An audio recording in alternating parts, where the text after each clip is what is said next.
The camera slowly lingers in an environment too familiar to be comfortable. A slightly messy room, a forgotten cup on the table, a cell phone vibrating incessantly. The soundtrack is serious, almost too dramatic for the setting. The narrator enters with that deep, respectable voice, as if about to announce the discovery of a new endangered species.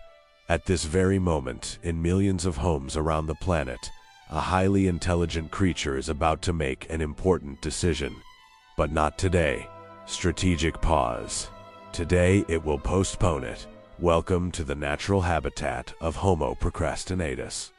A curious, contradictory species, dangerously confident that tomorrow will be a better version of today. Homo procrastinatus is not lazy. On the contrary, he is always tired, always busy, always planning, always preparing to begin. A fascinating behavior that confounds even the most experienced researchers. Observe closely. He knows exactly what he needs to do. There's no mystery. There's no lack of information. He watched the videos, read the books, saved the posts, wrote down goals in a notebook that now serves only as a paperweight. Yet something extraordinary happens between knowing and acting. An invisible phenomenon known as "I'll do it later." The narrator builds suspense.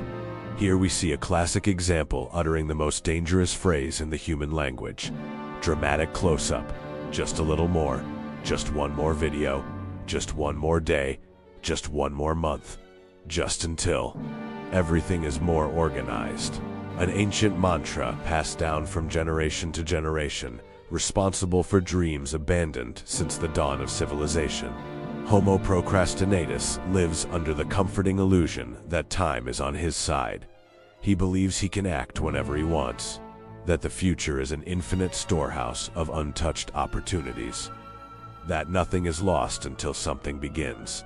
A serious conceptual error. Time doesn't hold anything back. It transforms everything. Meanwhile, the individual continues their routine. They wake up promising that today will be different. They feel a brief surge of motivation. Perhaps they even open a file, a project, a plan. But then something happens. A slight discomfort, a doubt, a small yet persistent fear. And immediately the brain kicks in, offering brilliant solutions. It's not the ideal time. You deserve to rest. It makes sense to wait a little longer. All true statements, all used in an absolutely destructive way. Procrastination doesn't impose itself by force, it seduces. It whispers. It seems reasonable. It never says give up. It says calm down, and while you calm down, it takes root. The music grows more tense. Scientists have discovered something disturbing, the narrator says. Homo procrastinatus doesn't postpone tasks. He postpones versions of himself. Each postponement sends a clear internal message. I'm not yet the person who does this. An identity, when repeated, becomes a sentence. The most curious thing is that Homo procrastinatus functions perfectly well under extreme pressure. When the deadline looms, when the pain is inevitable, when there is no escape, at that moment it acts with impressive efficiency, which leads researchers to an uncomfortable conclusion. It's not incapacity, it's excessive comfort. Procrastination thrives in overly safe environments, environments full of distractions, environments full of entertainment, environments full of emotional numbness, environments where discomfort never reaches the point necessary to generate action. The human brain, intelligent as it is, prefers to suffer a little every day rather than face greater discomfort now. At some point in life, however, something changes. Homo procrastinatus feels a different kind of weariness. It's not physical, it's not mental, it's existential, an exhaustion from unfulfilled promises to himself. He begins to realize he's tired of waiting, tired of planning, tired of deceiving himself with imaginary deadlines. This moment is rare and dangerous, because now the individual can no longer say they don't know. They know, and knowing brings responsibility. The narrator lowers his tone, almost whispering. At this stage, the creature faces its greatest predator. its own conscience. It asks uncomfortable questions. What if the problem isn't the timing? What if it's you? What if tomorrow is exactly like today? The brain panics. It tries to escape. It opens social media. It invents urgent tasks. It cleans things that never needed cleaning, all to avoid the essential action. A behavior known as illusory productivity. It looks like movement. It doesn't generate progress. But some individuals, a few, very few, do something different. They stop. They observe the impulse to procrastinate, and for the first time, they don't obey. Not because they became overmotivated, but because they became lucid. Here, the narrative takes a turn. Homo procrastinatus realizes something revolutionary. Motivation doesn't come before action, it comes after. Clarity doesn't precede movement, it arises during. Waiting for the perfect emotional state is like waiting for ideal weather to cross a desert. You die planning. The music swells, total suspense.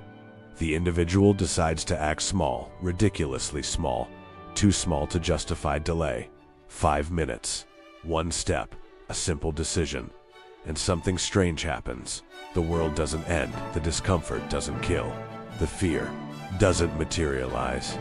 The narrator explains with restrained enthusiasm, when an individual acts despite internal resistance, they send a powerful signal to the brain. The signal is simple.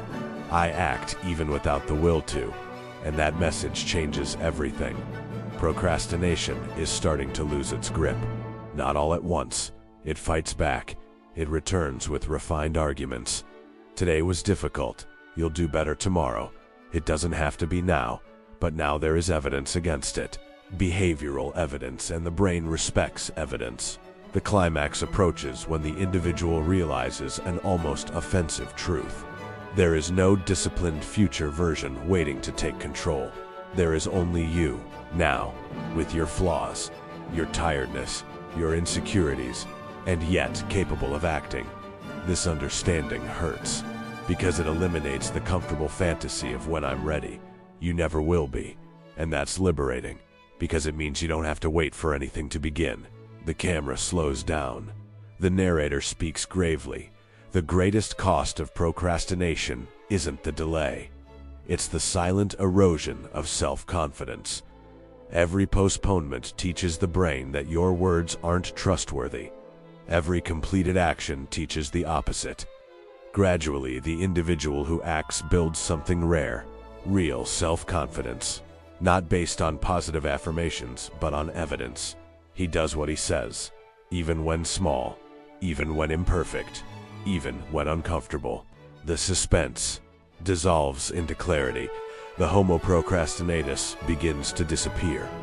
In its place emerges someone who doesn't wait to feel before acting. They act in order to feel. And this completely changes the trajectory of life. The camera pulls back.